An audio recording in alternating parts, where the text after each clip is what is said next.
Broadcasting live from the Hammer, you have tuned into the Get Down Podcast with Naso.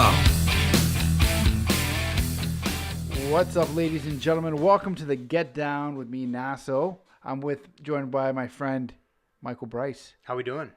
We're good. Good. We got sound. We do have sound. We have sound. I see the sound bar going. That was our last time. This is our second interview. It was a great interview. It was. But just the sound... It was bad. It was bad. It was terrible. What are you going to do? Yeah, right? what do you do? You keep buying, you do it again. That's it. That's it. Yeah, so for other people out there that don't know who Michael Bryce is, the reason I have him on my show is he's a great guy. He's a personal trainer. Yep. And he also does life coaching. Yep. And we're just discussing a story about one of your clients. Yeah. Which is very interesting. Yeah. So it's pretty wild. The scope of people that I get to work with, right? Yeah. So in individual coaching, a lot of times people don't understand what's involved or what you can do or how are you different, right? And a lot of things that people think of as therapy or counseling, and it's neither of those, right? It's not therapy, it's not counseling. It's actual coaching. It's getting you to a place to make you better, right? It's not always like we have to like identify and see what happened to you in your past and how you were raised and all those things. And that's what shapes us, right? But you don't have to always go back and forgive those people and deal with those people. It's not, you have to kind of accept so you can move on. That's right. And some people can't. Absolutely. Some people, I've met people that can't accept it. Yeah. And I've been in that world before, yeah. Right? And it's hard. And, it's really hard. So now it's like, okay, what do you do if they can't accept that? Right? If they can't accept it. So the person, the client that we were talking about, she has FASD, right? So it's fetal alcohol syndrome. Yeah. So she's dealt with that her whole life. And then because of that, she's been labeled, right? And then all the mental health issues that come along with that. So she's gone to therapists, she's gone to counselors, she's gone to all these things, and they just keep telling her what you can't do and what you need to do. So if you keep hearing the same thing over and over again, you start to get really annoyed and really frustrated. And when your brain isn't working the same way as like yours or mine, right? You react, right? And when she reacts like it's big. Oh, it comes out, right? It comes out. And what I do as a coach is now I'm starting to work with her on things that she wants to do, right? So she wants to help people that have the same things that she has going on, right, and the same challenges that she has. Exactly. Yeah. To show them that they can actually do things. Yeah, and that they're not alone, right? And that's a big part. And this is somebody who's been through like ungodly things that you and I couldn't even imagine, right? Like we've worked with youth and in community living and that kind of stuff, and it's really tough. But to see somebody who's high, like very intelligent, being held back because they got some stuff that they have to deal with, right? And they've never been able to deal with it. So what I do as a coach is I'm helping her to really structure and organize, right? In the past, she wrote a book, she wrote a song. Like that's huge. That's massive, it's not a really big deal because this person or that person tells me it's not that big or it was a mistake, right? That's tough. Yeah, right? It's really tough because she's probably, the way that she's seeing it is that she's not accepted or she didn't make the big song. Right. It's just you wrote a song. Yeah, you wrote a song and there's a CD of it and there's a book that you put out. Yeah. But you're not getting the credit for it. Or you're not getting those kinds of things because people are taking from you. Right. Versus what can I give you? Right? So as a coach, I'm coming from that position of what can I do for you? How can I help you achieve the goals that you have? Because there's still goals in there. Yeah. People don't want to sit around all day doing nothing just because they're on quote unquote the system. Yeah, I know. Right? Right. Exactly. Dude, that's awesome. Yeah. Yeah. So now we're getting, a YouTube channel set up so she can start reaching and start helping people and start talking to people. Because this is a person who's been through hell and they have so much love in them. They want to help other people. That's huge, right? It's almost like society gave up. Yeah. And it sucks because I worked for a group home that we dealt with fetal alcohol. Yeah. And what we're taught was just, oh, well, they're never going to get better. This person will never. And you sit there and you start to believe it after a while. And then like you hear a story like this and it's just like, wow. Yeah. You know, like they can actually just small little goals, right? Just it's very interesting. So is that what you do? Do you give them small little goals? So I ask them, what do you want? Okay. Right? So what do you want versus me telling what you need? Yeah. She's been having people tell her whole life what she can and can't do. So she's sick of it. Yeah. So now my question is, what do you want? Right? And as a coach and what life coaching and relationship coaching is, what do you want? And most of us don't even know. But she knew. Mm-hmm. She knew what she wanted. She's just never been shown how to do it. And anyone to help her with that. Right? And being in the system, there's a ton of support around her. She has so much support. But not for specific things. No, not for stuff like that. Yeah, so that's what I'm able to help with. That's cool. It's very cool. And seeing somebody who hasn't laughed or smiled, and I don't know how long, to actually laugh and smile and have fun for that time that we're together and be able to like, okay, here's what we're going to do. Here's what we need to be focused on and moving forward. Yeah. So that is phenomenal. It's so rewarding to see somebody like that. Huh? Yeah. It's I used to love taking the guys from the group home just to dance. Yeah. Because it was rewarding. They loved going out and meeting people. Yeah. So like when you see them smile, it's like, what? Yeah. You know? Yeah. It's awesome. That's pretty cool, man. Yeah, it's fun. So that was my day today, and man, just amazing. So was that like more of a one-on-one consulting? That's one-on-one. Okay. Yeah, so that's one-on-one coaching. And you do group events. Yeah. Because there's a group event coming up that I'm going to be going to. That's right. Yeah. So March 2nd, we're doing a workshop. So it's a full day. Is that Saturday? It's a Saturday. It's a Saturday. Perfect. Yeah. So 10 a.m. to 5 p.m.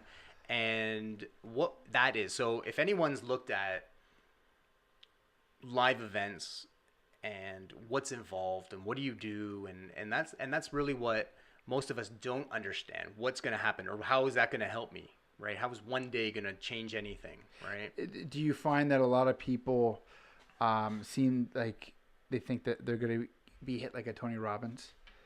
They can think that, yeah, right? Okay. And Tony Robbins, I mean, if you've studied or know anything about Tony Robbins, and people are like, well, Tony Robbins, I'm not that, right? I don't have the lights in the show, and that stuff's all awesome. Yeah. And he's very aggressive when he needs to be, and right? So he's phenomenal. He's kind of like the leader in the coaching world, right? And I actually took a lot of my education through his affiliates. Yeah. So, but the principles are what matters.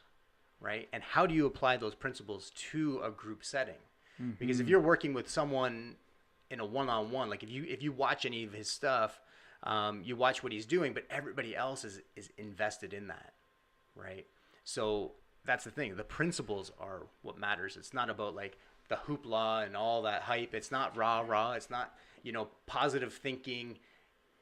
I'm Stuart Smalley from back in the 80s when I'm good enough, I'm smart enough, and gosh darn it, people like me. Yeah. It's not that, right? Yeah. And that positive affirmation, which you need. You do, yeah. But you have to get to a place of coming from your heart and getting out of your ego, right? That's another big, huge thing. Yeah. So you can have all the strategies you want in the world, right? And what I do that's a little bit different from some other speakers or some other coaches is help you to get out of your head. So your ego is your head and your heart is your heart, right? It's in your body, right? You embody these things.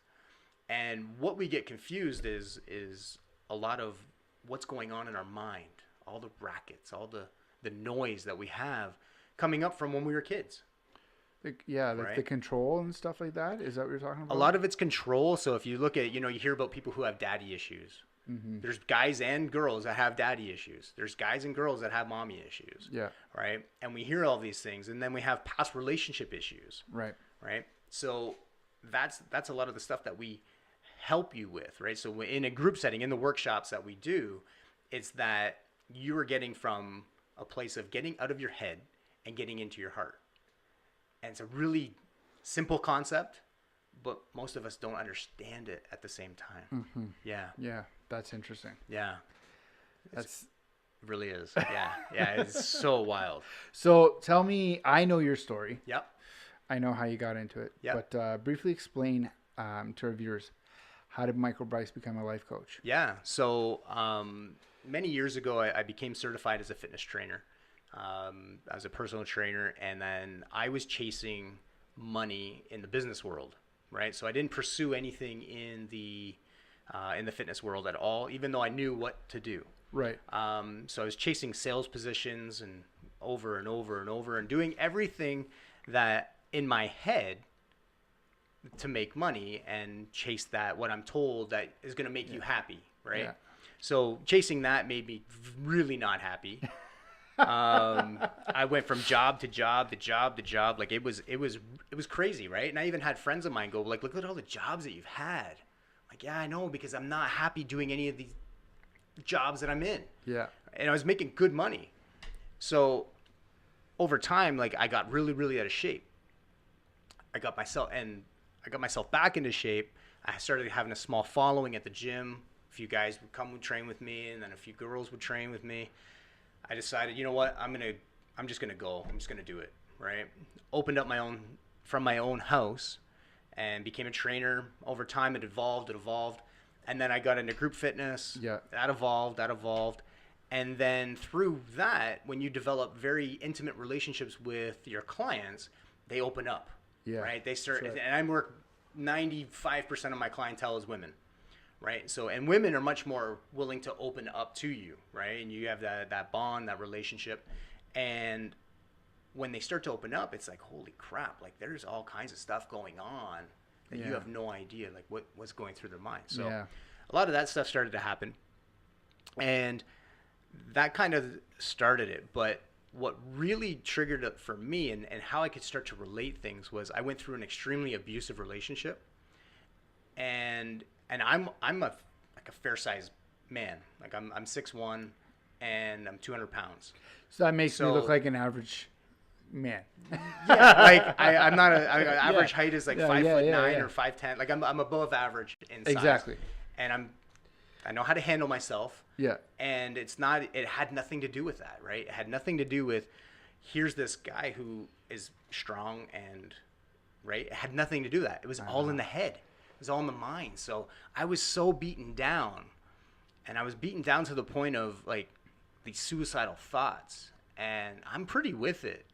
And for me to go down that path, it was dark. It was a dark, deep place. And when people say like, oh, you know, depression and anxiety and all those things, and I know, and I felt it. And a lot of it, the majority of the things that we go through are situational depression, situational anxiety. And it's thoughts that we create in our own mind. And it's like, how do I get out of that, right? And there's so much conflict, and there's so many things that we're taught, but not all of them are right. Like you listen to a lot of psychologists, and they'll say like there's no such thing as a chemical imbalance, and then there's a ton of them that there is a chemical imbalance. So which one is right? Which one's right? Yeah. Yeah, it's hard to. Yeah, it's like. Are they doing it just for the money of the medication? Yeah. Like you don't know. You're not the doctor. So it's like, I know what you mean. Yeah. So it's rough, right? So I went through that. So I saw some really wild things in my mind.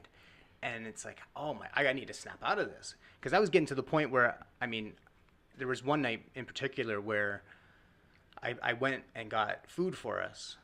And she had a little daughter at the time, or she still has a daughter, but she was only about 5 or 6 at that time.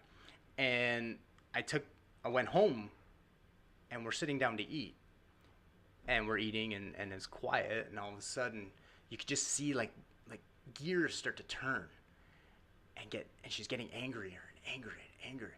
All of a sudden she just drops her food and says, "Do you know how effing loud you chew?" Like, like that just took, and your whole body just, you lose everything because it's all in the mind, and you're just like so beat down. Right? And the daughter's like, "Mommy, why are you so mean to him all the time?" And kids see this, right? And there's no hiding it. There's no hiding it. And she's like, "No, baby, I'm not mean to him." She's like, "Yes, you are." And she started crying. "You're so mean to him all the time." Like those were like going home. I lived down by the lake shore. Yeah. And I would look at, so the lake is in front of me, and to go home is to the right. You'd be looking the other way, right? I'd be looking what at, if I took that? what if I just went through that barrier and drove this thing right into the lake? And I saw it happening. That's I've been dark. There, man. Yeah, man, I've been there. Yeah. So at the same time, so I went through that, and then for me, like, carrying forward, like, that's just one of many things that have happened. And carrying that forward, you know, I went into another relationship thinking that I'm okay, I'm fine with it, and it wasn't. Like, any kind of thing would trigger that, right? And then over time, is like that, you know, that would end, and then, you know, I ended up with, you know, dating, and I ended up hurting people because I was so screwed up. I didn't know how to handle what was going on or how to really control my emotions. And by that, I hurt really amazing people.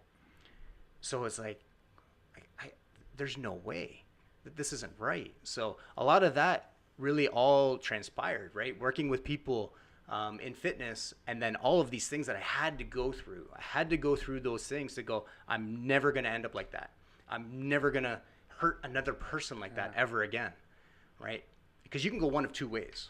You can continue down that path of hurting people, or you can go, you know what? I can't do this anymore. So that's a lot of what triggered me to start reaching out and start looking at, and then I decided to take the education behind it. Right? Wow, that's awesome. Yeah. See, I went down a similar path. I had an ex, and you know, I'd wake up. I was in school. I was doing college for child and youth work, and she was working in Toronto. She wanted to work in Toronto because she made more money. She's making really good money.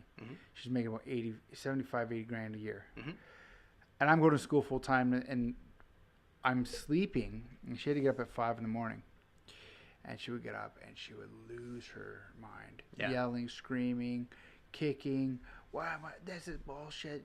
Throwing stuff at me. I'm like, you're the one that wanted to go to Toronto to work. I got to get up at 7, go to school. Then after school, I got to go to work.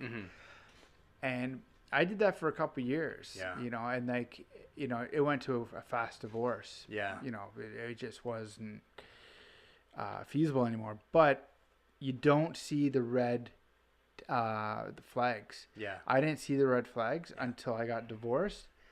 And I remember my friend, who was my boss, Steph, she's like, do you not remember? Like, we're sitting there at the table, and she goes, do you not remember, like, when she called you and you put her on Bluetooth in front of us? I'm like, no, because I just put her on Bluetooth, like, just to... And she's like, she was yelling and screaming, and she was arguing with you over nothing. And I'm like, oh man. Like, then I saw the light, and I was like, whoa. Was I like in an abusive relationship? What? You know. So, and it's hard for a man. Oh, so hard. Because ladies, if you're listening, and many of you know, our egos are really fragile. They're really fragile, and it's really hard for us to admit anything at all. Ever. And dude, it's amazing that now you turned it and you want to help other people. So and that's what really led me down that road, right? I was talking with one lady it was 2 years ago now, and she's telling me all of these things about her husband, or whatever. She's telling me all these things about him, and she's going on about, I talk to him like this, and what's wrong with you, and blah blah blah. So I started asking some questions about, you know, like, does he desire you? Does he come up to you and say, you know, when you come home, does he come to you to give you a kiss when you walk in the door, or is he just kind of stay on the computer doing what he's doing, right? Or does he like want to cook for you, or does he want to like cuddle, and is he passionate with you, and those kinds of things? She's like, no, he's none of those things. I said, don't you like it? The problem isn't him. It's not necessarily a problem, but it's you bashing him every single day for the way he's being. He's just being himself. Does he give you shit about anything? She's no. She must see something else in her mind that she wants. She sees something else that that's exactly it. She has a picture of how this person should be when he's quiet, reserved, and he'll talk when he needs to talk, and he'll come around when he wants to come around. Otherwise, he's content being hanging out by himself, or if he's in a group, he's not talking. There's nothing wrong with that. He's just observing. Wow. So basically she's seeing something else in Yeah. her mind. That's insane. Yeah. That's awesome. We Like, see that's what craziness.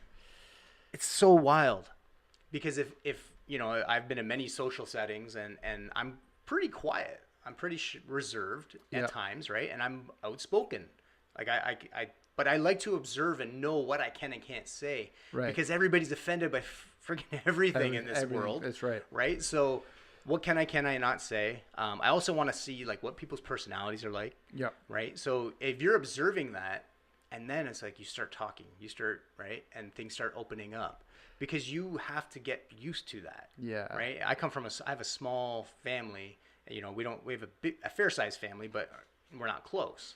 But my immediate family is very small, right? And we're all pretty quiet until we get to open up. Yeah. Right? Until we get to know you a little bit. So, but there's nothing wrong with that. And people think like, oh, you have to be this way, or you have to be that way.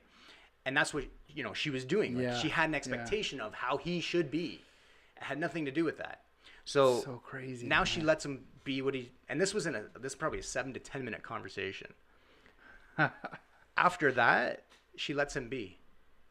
He's more comforting to her. He's more in tune with her needs. He's more in 7-10 minutes of helping somebody see what was actually going on. And it was like, that's amazing. that's crazy. Yeah. Like, That's amazing. I've been that guy. yeah. I've been the guy where I've seen how do I put it? I've been in a situation where because of like the anxiety and depression that I had, Yeah. it put me in a state of like, we would have a conversation and I would totally think that we're having a totally different conversation than the actual conversation. Yeah. So if there wasn't a third person there to be like, yo, man, like you were a little bit out of line. Like, I'm like, no, he was out of line. I was seeing it a different way. Yeah. It's unbelievable what your mind can do to you. Absolutely. Yeah. And that's part of, you know, we're talking about the workshop earlier. That's part of what is in that, right? So how do you separate your mind, which is your story? That's your life story. That's your story. Yeah. From your heart, which is what feels good. Yep. What you love, what your passion is, what your purpose is, right? You can't find that in your head. Yeah. So is the head's the ego? Yeah. Is it the past? Is that something you're trying to get rid of? You don't have to get rid of things. Like that's one of the things that we think we have to get rid of it, or we need an apology from someone because of something. Okay. Right? I've looked at all of these. Yeah. Yeah. Done all of them. And if you need an apology from someone so you can move forward, you're stuck in your head. Right? Because Yeah. if that apology never comes, for example, right, you're never going to get it. Why is that holding you back from moving forward? And it doesn't matter who it is. It could be a parent. Mm-hmm. And most of our parents, you know, they screwed us up in some way, shape, or form, but their parents screwed them up. And it's just a vicious cycle that doesn't get broken, yes, right? So when you see that, what do you do? So it's not about dealing with like your whole past. It's kind of like being able to accept your past, accept what has happened. That's right. Yeah. And we have a hard time of letting go of all of that shit that we went through, whether it was like sexual abuse, right? Or it was a bad relationship, an abusive relationship physically. And I've been through both, right? Physical and mental abuse. Like that was an absolutely brutal scenario, right? And how do you move forward from those things? Or how do you move forward from a teacher who told you weren't good enough? Like when I was in elementary school, I was reading aloud, and one kid's, and he was one of my best friends at the time, just said, "You're atrocious. This is atrocious. I can't believe," because he wanted to read. Yeah, right? That's right. And I started breaking down crying. I'm in grade 6, and then your English teacher's telling you, you know, you're not good at public speaking. You shouldn't be speaking. Yeah. You can't read. You don't read well. All these things, and my marks reflected that, right? Yeah. And then fast forward, it had nothing to do with my intelligence level, though. It had everything to do with what they were teaching me, right? They were teaching me things that they wanted me to know, No. Yeah. and nothing that I was interested in, That's right? So, not that you have to learn, right? I learned how to read, I learned how to write, I learned all that stuff, but it wasn't what I wanted. That's right. Right. And now I'm able to, like, we're talking in public. I do video. I speak in front of hundreds of people. It's right. I know. It's one of those things where had I stayed stuck in my story and my ego, right, versus doing what I want to do, right? I'm stepping in front of people every day, training them to change their bodies. Yeah. Which is amazing. But what I found was there's a deeper rooted issue, because people who would stop training, and it happens, it's just the cycle of being in fitness. Yep. People come in, they come out, right? And when they leave, they either continue on, which is a small percentage, or they gain all the weight back and then some, because they haven't fixed what was going on, or you're not broken, so it's not necessarily fixing, but you haven't dealt with anything that's deeper rooted. Right. So that's kind of what led me to where I am now, going, okay, I've removed myself from, the large group fitness.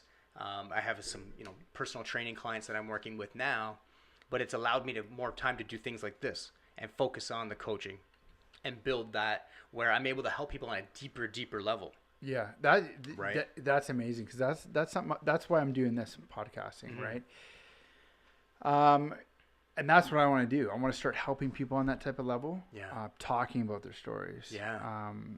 Because I feel like I'm at a point in my life where I don't want to work the 2 jobs. Yeah. There's something else for me. Yep. And I think I found my voice doing something. Mm-hmm.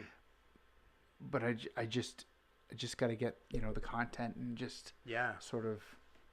But it's crazy. Step. It's crazy that you say that, because you wrote a book.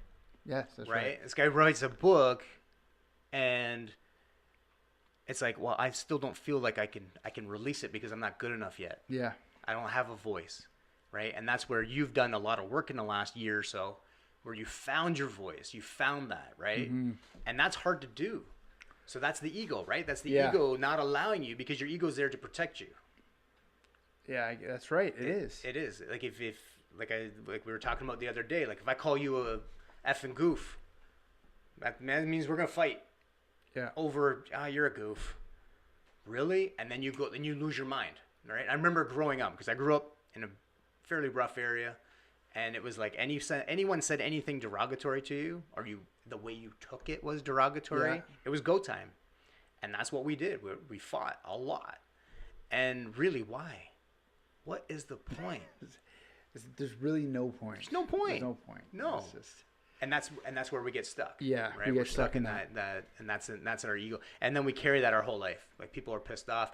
That's what leads to things like depression, anxiety, alcoholism, drugs, sex. Yeah. If you're addicted, like sleeping around, promiscuity, whatever it is for you, and you haven't released and accepted shit that you've gone through. Yeah. Yeah. That's interesting. Yeah. Yeah, I'm going to this course. On it's the March 2nd. Yeah. I'm gonna check this out, because I've always wanted to like stick my toe in about life coaching. Mm-hmm. I didn't know what it was about. I see all these guys on YouTube doing life coaching. I was at a seminar I told you about. Yeah. That the gentleman doing the life coaching there, or he was doing like public speaking. Mm-hmm. I don't think it was life coaching, but yeah, this is gonna be something great to go to, because I'm down that avenue. Yeah.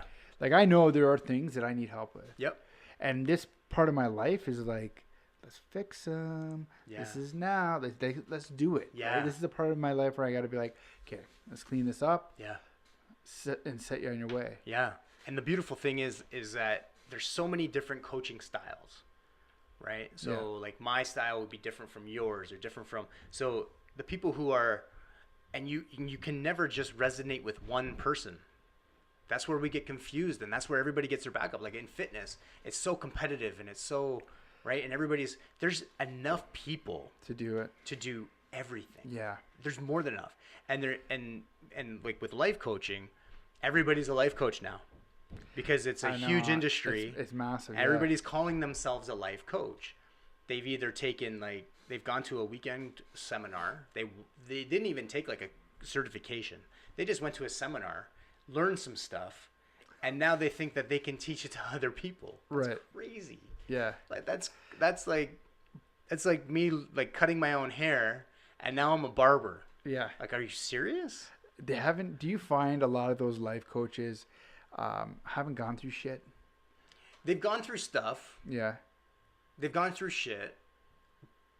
But a lot, and I'm on a lot of forums, and one that sticks out was, I don't need to take any certifications. I don't need to take any courses because life has taught me everything I need to know and how to teach other people how to do it. So what you're saying is that my life is exactly the same as yours. And everything that I do, you should do the same thing to get past your stuff. What? Yeah, it doesn't make sense. No, and that's the majority. Like people, like now there's lifestyle coaches. Okay, yeah, like how you dress, how you, right? Like that's one thing. That's one thing. But people who call themselves like a life coach, what is it, right? And there's so many different forms of it. I'm not bashing anyone. It's just when people say, well, all life coaching is the same, and it's not. Right? There's so many different levels of it. And how deep can somebody go? And if they're not deep themselves and they haven't done the inner work themselves, like a lot of psychologists, right? I think we were talking about this the other day. Yeah. A lot of psychologists, they commit suicide. They do. Because they're dealing with people who are committing suicide. Yeah. It's and their patients commit suicide. Crazy cycle, man. Right? Yeah. But because they haven't done the true deep inner work, because the inner work is in here, right? It's in your heart. Yeah. It's in your soul. It's not in your head. And they're focused only on the head. So they get trapped with everybody else's story. They can't separate them. That's crazy. Yeah. Do you not see like or feel that growing up as a kid, we're always told to use our brain, to think, to do certain things. Yep. Now that we get older, like I'm just learning now that you're supposed to follow your soul. Yeah. You're supposed to you're be guided by your soul, your heart. And that's actually your intuition. Like my buddy Jay, I think we were talking about this before. He goes, you got to when you take that step, you don't take it from your head. Yeah. Everyone gets lost in their head. Yeah. You got to take everything from your heart. Take Absolutely. that step. You know, if it feels right here, it's right. Yeah. You ever get a gut feeling on something and you're like, oh, yeah, that's right. Yeah. It's so it's insane how everything's backwards. It is, because we've been conditioning that way. Yeah. Control. Think about when you're dating, right? And this comes up all the time because I work mainly with women, right? And again, understanding the male ego, right? Right. But think about when you're dating and it doesn't work out, right? And your relationship ends for whatever reason, or if you go out once or twice and the person quote unquote ghosts you, right? We get so consumed about how we're not good enough for that person. And they don't realize that they did you a favor. You know, I was actually on my way here and I was listening to the Ariana Grande song, Thank You, right? Thank you for my ex. Yeah. Right? So she's doing all of these things. And I hear people getting upset about this song. And it's like, it's so stupid. She's saying thank you for all these things. What she's doing is she's actually thanking them for the lessons that she learned. Yeah. That's perfect. Right? That's exactly. Like that. It's an amazing song. If you actually listen to it, she's learned all these things. Thank you to this person. Thank you to that person. And it ended. That's all it is. You forgive and you forget. Yeah. And that's one thing I had to learn was, you know, there's certain people in my life that have done things to me. Mm-hmm. I'm no saint. I've done them to, I've used a lot of women and stuff like that in my past. But one thing now is I gotta say thank you, because if this didn't happen to me, I wouldn't be the person I am now. Yeah. I would be a naive person. Mm-hmm. Still, I would just be in a different ball game. Yeah. And so that song's right. Yeah. People just when they hear the lyrics, like, how could you thank somebody like that? So no, you got to understand you have to be positive. Mm-hmm. If you want positivity in your life, you have to be grateful for certain things. Yeah. And it comes back. Yeah. You know, it's very interesting. It really is, because even like listening to that, I'm thankful to the person that was extremely abusive to me. Yeah. And with me, I'm like, but I'm blaming them in a way that is intelligent, not from a place of anger. Exactly. Yeah. Right. And I blame them for that, because I wouldn't be doing this. I wouldn't be wanting to work with people on a deeper level. Because if you don't understand and you don't know how to move past an abusive relationship, and it's hard. It's so hard. Mm-hmm. But if you're at a place where you're completely comfortable with what happened, nothing else can bother you. Yeah. And if I call it unshakable, right? The name of the seminar is Unshakable New Beginnings. Yeah. I did a last one was Unshakable Relationships. So it's getting yourself to that place where, yeah, things are going to rattle you, but they're not going to shake. They're not going to break you. You're not going to be a victim anymore. And that's something that we have a hard time letting go of. Yeah. Yeah. Is that this happened to me versus this happened for me, right? It happened for me. It put me into a position of now I'm able to do these things. Right. And when I talk to people, they're like, "Holy shit! I didn't know you could go down that deep down." Yeah. Right. They didn't know that existed, right? No, Like and I didn't know that either. Outlook. Had I not gone through that. Yeah, it's so crazy. Yeah. I talk to people now, and they're like on Friday, they're like, "Oh man, you look totally different." Yeah. And I'm like, "Really?" They're like, like your energy, like what's going on?" I'm like, "I just changed my life, man." I'm like, I don't know. I met good people, positive people. I still stay positive. I stay focused, and I guess to certain people that really don't hang out with me, they see I got a book. They see that I'm doing this stuff. But what they don't understand, so to them, it looks like, man, you're doing so much stuff. Yeah. To me, it's like I always have to be busy. Yeah. I've always been that kid trying to be busy, active. Mm-hmm. So maybe, it's just being busy and doing my thing, is that's what I do. Yeah. But when somebody comes up to you and is like, wow, you've changed. And I'm like, well, yeah, I had to. Yeah. You know, I have to fill my life up with things. Yeah. So. And that's the thing where people don't understand. Like, they don't understand that your goal was always to change. It was, yeah. Because if you stay the same person, like if I stayed the same person I was in like elementary school, I'd still be getting into fights all the time. Like, it's crazy, And I remember one girl when I was in ninth grade, she came up to me, and she didn't, like, we weren't really friends in elementary school, and I was a bit of a bully at the time, and I was actually asked to leave elementary school early, and I went into a real special program it was tough, but she came up to me the next year in grade 9 and said, you've changed over the summer. Like, there's something different about you. Like, you're nice. That's good. Like, what a compliment, right? Like, that was exactly 92, back in 92, right? Yeah. So that's a long time ago, and I still remember that. And I actually told her about that. I ran into her randomly on the street one day, and I was talking to her, and I told her about that.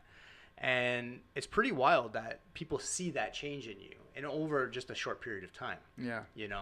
And it's awesome because you look different, right? Even when I met you in the summer, you're a lot more relaxed. Right. Your brain is more relaxed. Way more relaxed. Right? Like, when we went, I think you had said, we were talking about one of your relationships at the time. Yes. And you were so caught up, like your eyes were like wide open and like your head was spinning. Now I look at you and you're like completely relaxed. Yeah. You're just in a different energy, a different space. Exactly. Right? So it is. People notice it. They see it in you. And it's amazing what happens when you do that. Exactly. Yeah. What I was told is from a buddy of mine is that it just attracts other people. Yeah. You start to get a bunch of people now because they see a change in you and they're going to want that change. Yeah. I'm like, well, hey, I'll try to help who I can help, right? Yep. That's the whole meaning of this podcast. Yeah.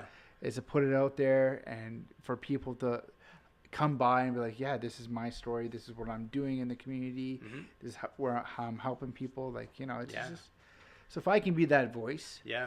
That's it. It's amazing, right? Yeah. And sometimes that's all it takes for someone to go, you know what? I got to do something. I got to change something. I've been through something like that. Okay, how do I handle it? Can they help me with that? If they can't help me with it, can they direct me somewhere? Right? That's what bringing everything together is, right? Exactly. Everything that we go through, emotional, like why are we emotional eaters? Right? Why are we eating the crap that we're eating? Why are we not exercising? Why are we doing these things? And with the people that you've had on, you're finding those answers.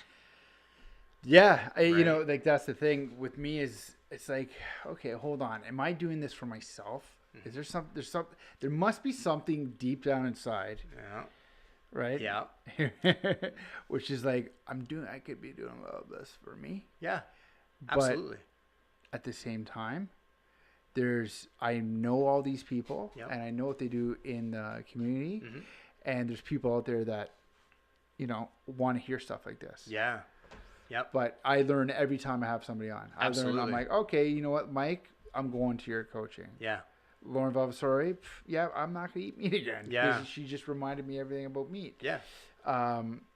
You know, Christian, the Forge, like I'm getting back with those guys. Yeah, everything just. Yeah. And the funny thing slowly. is that when you said, like, am I doing some of this for me? Absolutely. 100%. Absolutely. I'm doing this for me. Exactly. That's the long and the short of it. Every time I talk with someone, like I was with one of my individual clients, and I said something and was like, holy shit, I got to write that down. I don't even know where it came from. And then we went through a whole other list of things, and it's like, I never said any of the things that I said to her in that moment, but I'm like, oh my, and then I'm learning from it at the same time, right? Yeah. This is crazy. So no, go on. Yeah, so it was like one of those where I'm like, holy shit, yeah, and then I start to implement the things because I'm learning as I'm going as well. Right. So it's not like I have all the answers. I'm just a space for someone who I might have answered for them or be able to pull them out of them.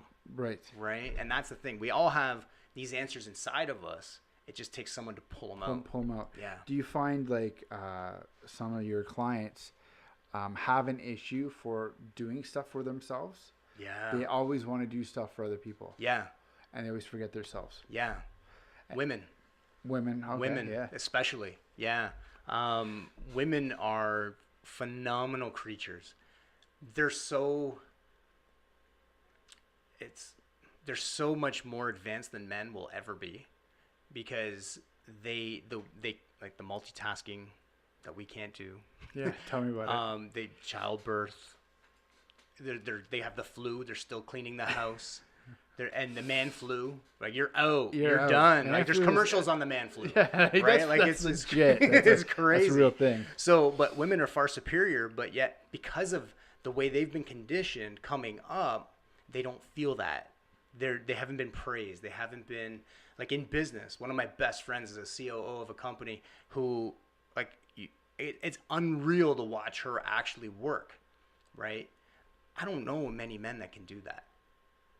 And I mean, like real talk. Like I don't know many men that I know personally, and I know a lot of like really good business people that could do what she does. Yeah. Right. And it's not a bash on men. It's just that we've been conditioned that men are superior, but we're really not. Right. And the women have given their power away because of the way we've been conditioned. So they've been conditioned a certain way. So Yeah. they've given the power. The caregiver, and that's why they're the caregiver. And you heard the term caregiver burnout. That's right. Right, like in the industry that you're in. Big burnouts. Right. Yeah. Huge burnout, and early childhood education, huge burnout. Like imagine screaming kids all day long. Like it can burn you out if you're not taking care of yourself. Yeah, and right? that's one of my biggest pet peeves is when I hear about people that I work with that, you know, they're gonna burn out or they, you know, I don't need a vacation. It's like, listen, your body. Yeah.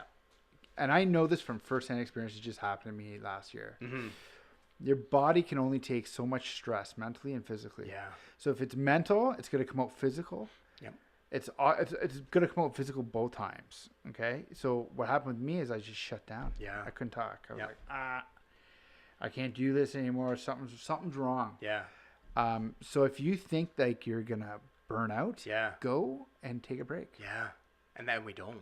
Then you don't burn out. Because women have been told to give everything of yourself for your family, for the others. And you what are you giving to yourself? You got to give to yourself, you know? You know, I was actually called out on that. And I keep talking about taking care of yourself, right? Take care of yourself. And someone had said, you know, in the church, you know, we were taught to take care of other people. I'm like, yeah, you're right. 100%. Right. You got to take care of other people. But if you're not taking care of yourself first, you can't take care of other people long term. No. You burn out. You're going to stress out. That's when, and then if you look at a lot of women who have these depressions and anxieties and all of these things, it's based on their situation.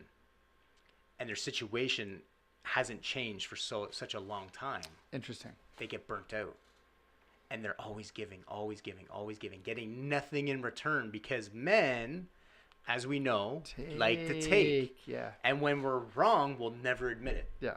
So we're really screwed up. Sorry, ladies, we apologize on behalf of, but it's real, right? That's what's actually happening. So it's really, really neat when you can help somebody get from that place of not understanding why to understanding it and getting it into their body. And you can only hear and embody this from your heart, right? You can't get it from your head.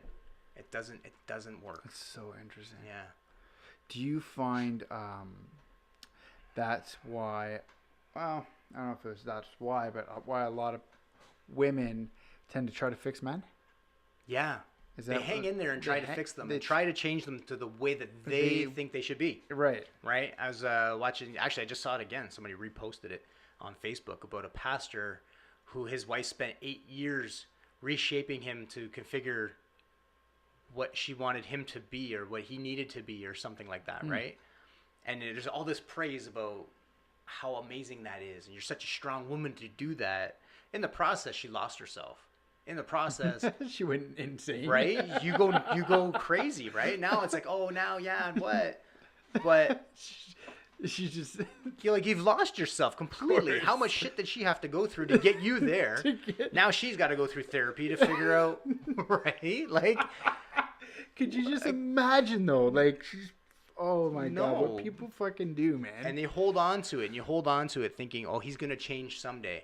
One of my clients I was working with, same thing, right? She's young. I shouldn't be laughing, like I'm, but it's funny because it's a pastor and like. Because we're all screwed up. Yeah, we're all screwed up, every one of us. And like my last client I was working with, she broke up with her boyfriend. Her boyfriend broke up with her over text. She's upset about that. You're a dick. Over text? Over really? Not a man. This is somebody who you supposedly love. Yeah, you're breaking up over text, and that's not cool, right? No. First off, that's not cool. That's a boy. That's a little boy's behavior, and that's the generation that we have coming up, right? Everything's over text. So, she's heartbroken about it and all that, those kinds of things. But as we're talking, she's like, "Oh my, wow, that's not what I want. That's not what I need." Like, and she was giving of herself. She completely lost herself. So now she's thinking all that work that I put into him is going to be for someone else. And that's where a lot of women get burnt out, because it's like, I did all this work on him. I don't want to do it. I don't want to do it again, but they lost themselves in it. So when they go on to that other man, they're not really. They're exhausted. They're done. Even though that guy can be giving to her. Yeah. And she's just like, whatever. And she doesn't see it, because it's like, when is this gonna go south? Interesting. Yeah. I think I just came from one of those. Yeah. Yeah. It happens, right? And exactly. We go through it. Yeah. And unfortunately, the guy doesn't have a chance. Yeah. No, that the mind is set up. Yeah. Made up. Yeah. But I think we had a good talk, man. Yeah. Michael Bryce. Yes. Michael Bryce Coaching. Yep. MichaelBryceCoaching.com. Yeah. You find him on Facebook. Facebook, Michael Bryce Coaching. March 2nd. March 2nd from 10 a.m. to 5 p.m. And it's all online. You can find it all on the website there. Yeah. All right. Yeah. Zangelo Nass from The Get Down. Thank you for tuning in. We want to know what's your story, so send me an email, angelonasso@gmail.com, if you want to be on the show. It's all about giving back to our community. Absolutely. Thank you for having me, Angelo. Appreciate it. Thank you again. You're welcome. Michael. Again. Yes, thank you. Thanks, man. All right. Thanks so much for listening to this episode of the Get Down Podcast, live from the Hammer, with your host, Nasso. If you enjoyed today's episode, please leave a review and subscribe, and we'll catch you next time.